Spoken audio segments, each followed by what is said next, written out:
All right, let's do some sleepers, breakouts, and busts as we welcome you back to fantasy football today. And by the way, during the position previews, not going to read emails, but keep sending them along. Fantasyfootball@cbsi.com. I'll respond to some personally, and I'll get some on the Friday show. Fantasyfootball@cbsi.com. You can also tweet us. We'll help you out. Absolutely. Blank is my favorite sleeper tight end. So, all right. I'll give an answer. Actually, you give your answer first because I don't want to take your guy. You're not going to take my guy. You don't even like my guy. Jordan Reed is the best. I do like your unequivocal sleeper tight end in fantasy football this season. He's got an ADP, depending on the site, either in like the 12th round or the 17th round or almost not drafted. He is the number one wide receiver for Washington. He will, for the time that he plays, be a top 10 tight end. And then whenever he gets hurt, you can just stream tight end. But there have been multiple reports throughout camp about how good Jordan Reed looks, how he's not in pain for the first time in several years. I'm expecting a bounce back year from him. It should not be surprising to anyone if he is a top 5 tight end on a per game basis. Just like it wouldn't be surprising. And I like Jordan Reed. I've got him ranked in my top 10.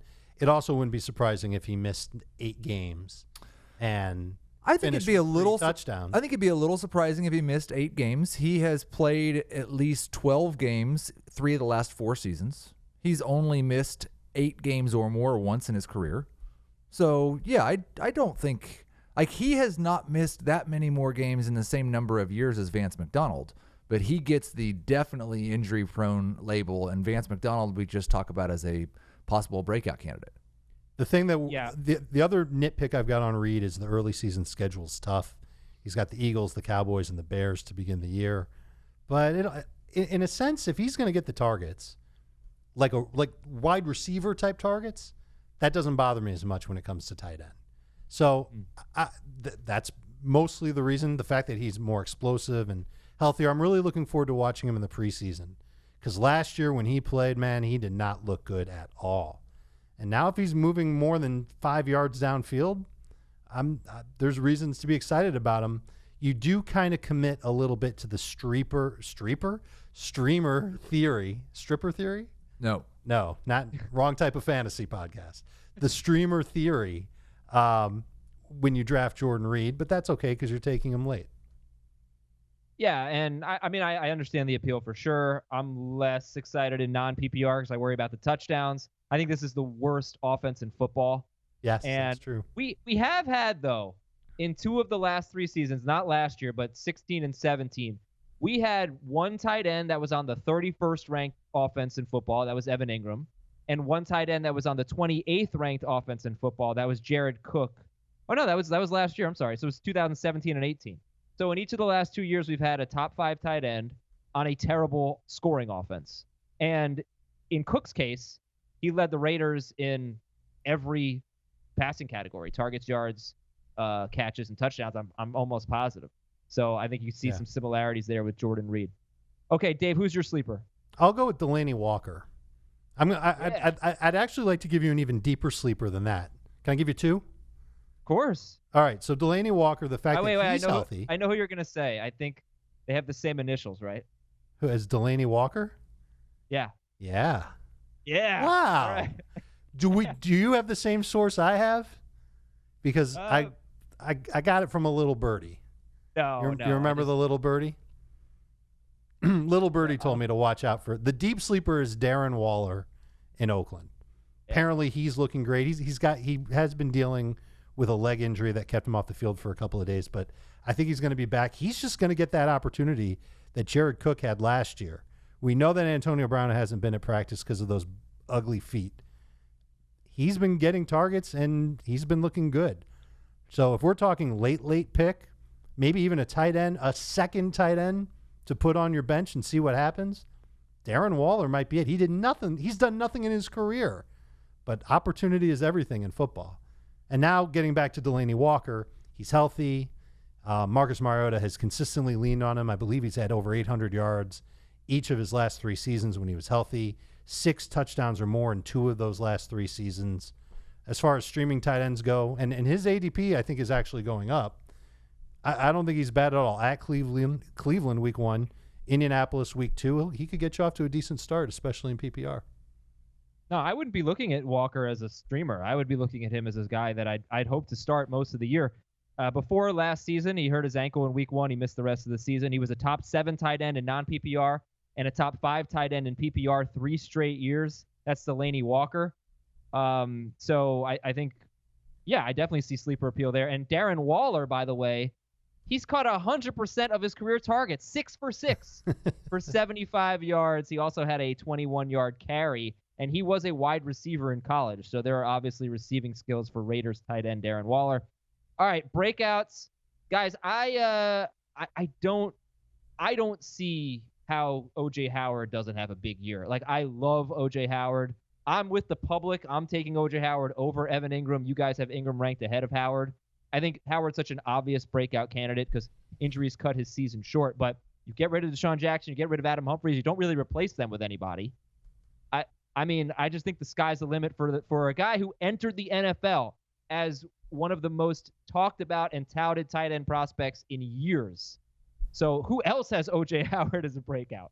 That was my breakout choice. And I do, like, obviously there is the risk of him getting hurt again. But if he plays a full season, he's going to have a career year, which by definition makes him a breakout. I would anticipate you're going to see his yards per reception come down. Yes, he's averaged 16.6 2 years in a row. I don't believe that's just what we should expect. Generally speaking, when you have a player that's been very, very low volume on a per-game basis with outlandish efficiency, if that volume increases on a per-game basis, the efficiency is going to go down. So I do think you can't just say, well, if he gets 80 targets and he averages what he has in the past, he's the best tight end in football. It's not going to happen. No. I don't think he'll score touchdowns at the same rate. But I can't put him ahead of Engram simply because I do, even with Humphries and Godwin gone and Jackson gone, I think there's still going to be a pretty significant target disparity between Engram and Howard. But I do have Howard better on a per target basis. He needs the opportunities. He just told you how efficient he's been over his career. He's averaged less than 4 targets a game through his first 2 seasons. The guy's 6'5" and 250 pounds. He can run a 4.5. A third of his career catches have gone for 20-plus yards. He has 12 red zone targets, 7 red zone touchdowns in 24 games. By all those metrics, he should be close to the number 1 tight end in fantasy football. But it's the targets. He's just not getting enough work. Now, maybe that changes in a major way. I think it's going to change. I think his targets are going to go up as long as he's healthy. But to get in the neighborhood of 8-9 targets could be tough to expect. Well, yeah, no, but I do like the fact. I'm sorry, Heath. I like the fact that the Bucs passing game kind of cleaned house. Deshaun's gone, Humphries is gone, so that means that there's 3 really big targets for Jameis to throw to. 4 if you count Cameron Brate, and Brate will steal a couple of touchdowns from all those guys. But the potential in OJ Howard hasn't been realized yet. There's no guarantee it will be realized, but to spend a 5th-round pick to try and get it at the tight end position where you know what his upside is, I think it's worth it. I think the only thing I would push back on is last year he only played 10 games. He averaged about 5 targets per game. 4.8. And he would have been a top 5 or 6 tight end if he'd just played 16 games. He had 12 games, or he had 7 games. He only played 10. So I think 7 games of 12-plus PPR points. His potential was realized last year. He just has to stay healthy.